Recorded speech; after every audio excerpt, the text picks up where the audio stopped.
Hello dear students, welcome back to another video. You have already read two poems in your syllabus. Today we will also read a poem, A Meeting at Night, written by Robert Browning. So as usual, before reading this poem, I would like to give you some information about Robert Browning. Who was Robert Browning? You need to know about him. So basically Robert Browning was an English poet and also a playwright. Robert Browning কিন্তু একজন ইংরেজ কবি ছিলেন এবং নাট্যকারও ছিলেন। He was famous for writing dramatic monologue. You may have a question in your mind, sir what is dramatic monologue? Dramatic monologue তোমাদের কী সম্পর্কে সেটা তোমার হয়তো জানতে চাইবে যে হ্যাঁ ড্রামাটিক মোনোলগটা কী। So dramatic monologue means a single man speech. Monologue means single man speech but the main story is narrated in a dramatic way. তাহলে মনোলগটার মধ্যে কী হয়, কেবলমাত্র একটি পার্সনই বর্ণনা করেন সেখানে, আর এমনভাবে তিনি সেই কথাটাকে বা গল্পটাকে বর্ণনা করেন যেন মনে হয় সেখানে কেউ উপস্থিত আছে। সেটাকে কিন্তু তিনি নাট্যকারভাবে অর্থাৎ ড্রামাটিক ওয়েতে কিন্তু বর্ণনা করেন। তো এই ড্রামাটিক মনোলগ লেখার জন্যই কিন্তু রবার্ট ব্রাউনিং জন্মগ্রহণ করেছিলেন।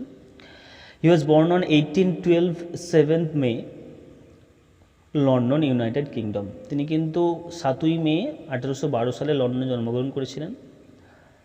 ওনার বিখ্যাত যদি কিছু কবিতা তোমরা মনে রাখতে চাও, যেমন ধরো আছে মাই লাস্ট ডাচেস বলে একটা কবিতা আছে, হ্যাঁ, এরকম আরও বিখ্যাত কবিতা আছে। তুমি ধরতে পারো child's role and to the dark, আরও বিখ্যাত এই কবিতাগুলো আছে যার জন্য তিনি কিন্তু ফেমাস ছিলেন। তো আর বেশি কিছু ইনফরমেশান না গিয়ে আমরা এরপরে চলে আসবো মূল কবিতাটাতে। Basically meeting at night is a short poem divided in 2 parts.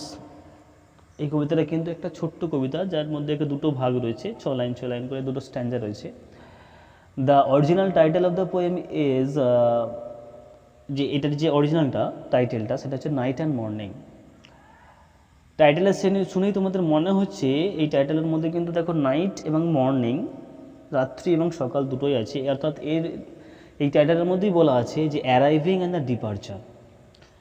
রাত্রে আসছেন, মিটিং করছেন এবং সকালে চলে যাচ্ছেন। টোটাল গল্পটা কিন্তু নাইট অ্যান্ড মর্নিংয়ের মধ্যে বর্ণনা করা ছিল, কিন্তু কবি কী করলেন সেটাকে কিন্তু পার্ট করে ভেঙে ফেললেন। মিটিং অ্যাট নাইটটা হচ্ছে সাক্ষাতের ব্যাপারটা, অর্থাৎ অ্যারাইভিংয়ের যে ব্যাপারটা সেটাকে তিনি কিন্তু এই কবিতার মধ্য দিয়ে বর্ণনা করেছেন। এরপরে আরও একটা তোমরা পেয়ে যাবে, এরই একটা যে সিকুয়েল যেটাকে আমরা বলা যায় এরপরে যে পার্টটা, সেটা হচ্ছে পার্টিং অ্যাট মর্নিং, অর্থাৎ সকালবেলায় যে উনি বিদায় নিয়ে চলে যাচ্ছেন সেটা নিয়ে তিনি কিন্তু বর্ণনা করেছেন পরের কবিতাটাতে। ঠিক আছে, তো বেশি কিছু আর না গিয়ে এরপর আমরা মূল কবিতায় চলে যাই। দ্য মূল কবিতার যদি সামারি তোমরা যদি জানতে চাও, মূল কবিতাটা হচ্ছে এটাই। The poet wanted to meet his beloved, that's why he travelled a long way to meet her. The whole journey is narrated in this poem. How he met it also narrated in this poem. So let's start reading this poem. So let's start. দেখো first স্ট্যান্জাটা শুরু হচ্ছে, the grey sea and the long black land and the yellow half moon large and low and the startled little waves that live in fiery ringlets from their sleep.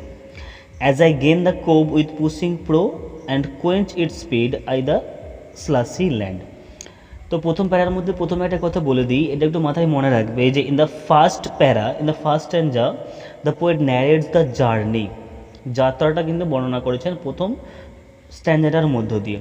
কীভাবে গন্তব্যস্থলে পৌঁছলেন সেটা সম্পর্কে কিন্তু বর্ণনা করা হয়েছে। তাহলে journey and the landscape is narrated in the first স্ট্যান্জা, এটা একটু মাথায় মনে রাখবে। The journey and the landscape narrated in the first স্ট্যান্জা, তার জার্নিটা এবং ল্যান্ডস্কেপটা কিন্তু প্রথম স্ট্যান্জায় বর্ণনা করা হয়েছে।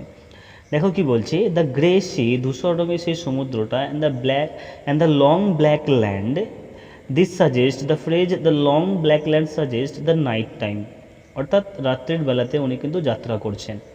And the yellow half moon large and low, এবং সেই চাঁদটাকে দেখে মনে হচ্ছে যেন হলুদ হয়ে গেছে, অর্ধেক চাঁদটা দেখে সেটাকে অনেকটা বড় মনে হচ্ছে, যেন কিছুটা ঝুঁকে চলে এসেছে সেটাও মনে হচ্ছে। অর্থাৎ এটার মধ্যে দিয়ে উনি বর্ণনা করছেন এটা হতে পারে দুটো সময়, সূর্যোদয় বা সূর্যাস্তের সময়, এই সময়টাকে উনি কিন্তু বর্ণনা করেছেন। তাহলে প্রথমে যেটা বললো লং ব্ল্যাক ল্যান্ড, ওটা হচ্ছে নাইট টাইমটা, আর এটা দেখো সেরকমই বলছে হতে পারে এটা দুটো সময়, সানরাইজ কিংবা সানসেট, ধরে নিতে হবে যে ধরো যখন নাইট টাইমটা বলেই দিয়েছে, এই যে নাইট টাইমটা যখন বলেই দিয়েছে তখন তাহলে ভেবে নিতে হবে যে ওটা কিন্তু ভোরের দিকটাতেই। And the startled little waves that leap, এবং সেই হতচকিত চমকে যাওয়া সেই ঢেউগুলো কী হয়েছে, তারা কিন্তু লাফাতে শুরু করে দিয়েছে। স্টার্টেল করা এক প্রকার মানে চমকে যাওয়া, আর এখানে ওয়েভগুলো অর্থাৎ ঢেউগুলো কিন্তু ওরা হঠাৎ শুরু করে দিয়েছে কি করতে, দ্যাট লিভ, লাফাতে শুরু করে দিয়েছে। In fiery ringlets from their sleep, অনেক জন্য তাদের ঘুম ভেঙে উঠেছে, তারা কিন্তু সেই রিংলেটস অর্থাৎ গোল গোল বৃত্তাকারে তারা কিন্তু সেই আগুনের ফুলকির মতো লাফাতে শুরু করে দিয়েছে। অ্যাজ আই গেন দ্য কোব উইথ পুশিং প্রো মানে ওই জাহাজের যে ডগটা, সেই জাহাজের ডগাটা আমি যেই গেলাম, যে আমি আটকালাম, কোথায় আটকালাম, and quench it speed i' the slushy land, এবং তার সেই স্পিডটা কমিয়ে সেই স্লাসি এক প্রকার বলতে গেলে কর্দমাক্ত স্যান্ড, সেই কর্দমাক্ত সেই স্যান্ড সেই বালিয়াড়িতে আমি কিন্তু আমার জাহাজটা সেখানে আটকালাম, অর্থাৎ আমি সেখানে পৌঁছালাম, যে আমার জাহাজটাকে সেখানে আমি কিন্তু অ্যাঙ্কার করে দিলাম, অর্থাৎ আটকে রেখে দিলাম। তাহলে দেখো প্রথম প্যারার মধ্যে যে বুঝতে পারলে সেরকম কিছুই নেই, জাস্ট এখানে জার্নিটা বর্ণনা করা হয়েছে, সমুদ্রটা কীরকম, কোন সময়টাতে যাচ্ছেন, নাইট টাইমে তিনি কিন্তু যাচ্ছেন। তারপরে বলা আছে half moon, yellow half moon, অর্থাৎ ওটা সময়টা বলা হয়েছে, অর্থাৎ দেখে মনে হচ্ছে যেন চাঁদটা অর্ধেক হয়ে গেছে, অর্থাৎ সূর্যাস্তের যে সময়টা সেই সময়টাতে কত একটা এরকম দেখা যায়, আর সূর্যোদয়ের সময়টা তো কত একটা এরকম একটা দেখা যায়, অর্থাৎ টাইমটা বর্ণনা করছে এটা, অর্থাৎ ভোরের দিকটাকে ধরে নেওয়া যেতে পারে। তারপরে কী হচ্ছে, উনি যখন যাচ্ছেন তখন দেখা যাচ্ছে সমুদ্রের যে ঢেউগুলো ওরা যেন ওদের ঘুম থেকে উঠে আগুনের ফুলকির মতো গোলাকার বৃত্তাকারে ওরা লাফাতে শুরু করে দিয়েছে।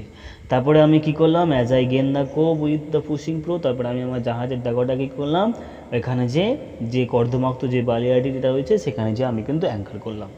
অর্থাৎ প্রথম প্যারার মধ্যে দিয়ে উনি কীভাবে পৌঁছালেন সেই বদ্বীপটাতে, অর্থাৎ সেই বদ্বীপের মধ্যে যার সঙ্গে উনি মিটিং করতে যাচ্ছেন সেই বদ্বীপে আছে, সেই বদ্বীপটাতে উনি কীভাবে পৌঁছালেন, তার জাহাজটা কীভাবে আটকালেন সেটা আমরা দেখতে পেলাম, বর্ণনা করা হয়েছে। এরপরে নেক্সট প্যারাতে চলে আসো, নেক্সট স্ট্যান্ডায় চলে আসো। Then a mile of warm sea scented beach, here starts our poet enjoying the beach. দেখো কি বলছে, a mile of warm sea scented beach, তারপরে কবি কিন্তু দেখতে পাচ্ছেন আমাদের, অর্থাৎ যে বক্তা যিনি যাচ্ছেন উনি কিন্তু দেখতে পাচ্ছেন যে ওয়ার্ম সেন্টেড বিচ, অর্থাৎ সেই সমুদ্র সৈকতটা একটু গরম ভাবটা রয়েছে, সেইখানে হাঁটতে হাঁটতে যাচ্ছেন। 3 fields to cross till a farm appears, তাহলে he had to cross 3 fields to reach A farm, তাকে কিন্তু 3টে ফিল্ড 3টে মাঠ পেরোতে হলো একটা খামার বাড়িতে পৌঁছানোর জন্যে। এ ট্যাপ অ্যাট দ্য পেন, তাহলে finally the narrator reached his destination. When he reached his destination, he started tapping on the pen. সে কিন্তু পেন বলতে মানে ওই কাচের মধ্যে একটা জানলার মতো, সেখানে যেয়ে কিন্তু ও টোকা নাড়ছে। অ্যান্ড কুইক শার্প স্ক্র্যাচ, তারপরে কী হলো, সেখানে একটা আঁচড় টানার মতো কিন্তু একটা আওয়াজ করলো, অর্থাৎ আওয়াজ করলো, he is making noise so that somebody opens the door, যাতে করে কেউ দরজাটা খোলে বা জানতে পারে যে ও ওখানে এসেছে। And the blue spurt of the lighted match, when he scratch and tap at the pen, a blue spark of a lighted match is seen, মানে দেখা গেল যে যেন একটা ম্যাচ অর্থাৎ আগুনের বাতি জ্বলে উঠে সে কিন্তু আগিয়ে আসছে। তাহলে কে আগিয়ে আসছে একটু ভেবে নাও, অর্থাৎ ও যার সঙ্গে দেখা করতে গেছে ও কিন্তু she was also waiting for him. When he tapped at the pen, he listened and came to open the door with a lighted match. After that, ওপর দেখো কি হচ্ছে, a voice less loud throws its joys and fears. এরপর দেখা গেল একটু কম চিৎকার হচ্ছে, অর্থাৎ ওদের দুজনের সঙ্গে যখন দেখা হয়ে গেল ওদের, অর্থাৎ এটা কি বলো তো, প্রথমে আমি যেটা বলিনি সেটা এখন বলছি, এটা হচ্ছে এক প্রকার লাভ পোয়েম। প্রেমিক প্রেমিকা ওরা দুজনকে দেখা করতে যাচ্ছে, অর্থাৎ আর্লি যে স্টেজ, প্রেমের যে আর্লি স্টেজ যেটা সেটা এটাতেই হয় যে ওরা কিন্তু দেখা করতে যাচ্ছে। যখনই ওরা দেখা করতে গেছে সেই বদ্বীপটাতে গেছে, সেখানে যেই দেখা করতে গেছে তখন ওদের মধ্যে দেখো প্রথম দেখার পরেই ওদের মধ্যে কথাবার্তা কিন্তু লেস হয়ে গেছে, অর্থাৎ কথাবার্তা কম হতে শুরু হয়ে গেছে, বেশি চিৎকার করে ওরা কিন্তু কথা বলছে না। A voice less loud through its joys and fears, এবারে একে অপরে দেখার সঙ্গে কি হলো, ওদের মধ্যে যে আনন্দ ভয় ভীতিটা সেটা কিন্তু ওরা সব ত্যাগ করে দিল।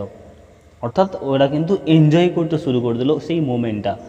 তারপরে দেখো কী হচ্ছে, then the two hearts beating each to each. তারপরে মনে হলো এটা সমস্ত কিছু জিনিসটা ছেড়ে দিয়ে যেন ওদের দুটো হৃদস্পন্দন যেন একে অপরের সঙ্গে বিটিং করছে, হার্টবিট করছে, অর্থাৎ ওদের দুজনের মধ্যে যেন মিল হয়ে গেল, অর্থাৎ দুটো সোল একই হয়ে গেল, মানে ওদের মধ্যে মিলন হয়ে গেল। অর্থাৎ ওরা যে উদ্দেশ্য ছিল যে মিটিং করা রাত্রেবেলাতে, lover and the beloved they meet, যখন মিট করলো তাদের মনে হচ্ছে দেখো two hearts beating each to each, দেখে মনে হলো যেন তাদের দুটো হৃদয় একে অপরের জন্য বিট করছে, হৃদস্পন্দন হচ্ছে। ঠিক আছে, তাহলে দেখো এই প্যারাটার মধ্যে তাহলে কী হয়েছে, ও কিন্তু পৌঁছে গেল, কয়েক মাইল ওকে কিন্তু হাঁটতে হলো বিচ, সমুদ্রের সেই সৈকতে অনেকগুলো ফিল্ড তাকে ক্রস করতে হলো একটা খামার বাড়িতে পৌঁছানোর জন্যে। ও যখন সেই খামার বাড়িতে পৌঁছায় সেখানে যে নক করলো, ট্যাপ করলো, তারপরে একটু আঁচড়ও টানার মতো করলো যাতে করে বাড়ি থেকে কেউ বেরিয়ে আসে। তারপর দেখতে পেলো বাড়ি থেকে কেউ একটা লাইট নিয়ে বেরিয়ে এসেছে। তারপরে দেখা গেল সে যার সঙ্গে মিট করতে এসেছে, অর্থাৎ তার প্রেমিকার সঙ্গে মিট করতে এসেছে, সে একটা লাইট নিয়ে হাজির হয়েছে। তারপরে দেখা গেল তাদের মধ্যে কথাবার্তা এগুলো আস্তে আস্তে কম হতে শুরু করলো। তারা তাদের সমস্ত আনন্দ, ভয়, ভীতিগুলো ত্যাগ করে দিয়ে নিজেদেরকে এবারে এনজয় করতে শুরু করে দিল। এবারে তারা এমনভাবে এনজয় করছে দেখে মনে হচ্ছে যেন সেটাকে তাদের দুটো হৃদয় যেন একই সঙ্গে বিট করছে। এটাই হচ্ছে মেন থিং, মেন পারপাস এটাই হচ্ছে যে লাভ, এটা একটা লাভ পোয়েম, যে প্রেম যে জিনিসটা সেটা কিন্তু এই কবিতার মধ্যে বর্ণনা করা হয়েছে। আর প্রেমের যে আর্লি স্টেজটা, সেই আর্লি স্টেজটা সম্পর্কে কিন্তু এই কবিতার মধ্যে দিয়ে বর্ণনা করা হয়েছে। আশা করি অনেকটাই ক্লিয়ার হয়েছে। যদি কোনো অসুবিধা থেকে থাকে you can contact or you can inform.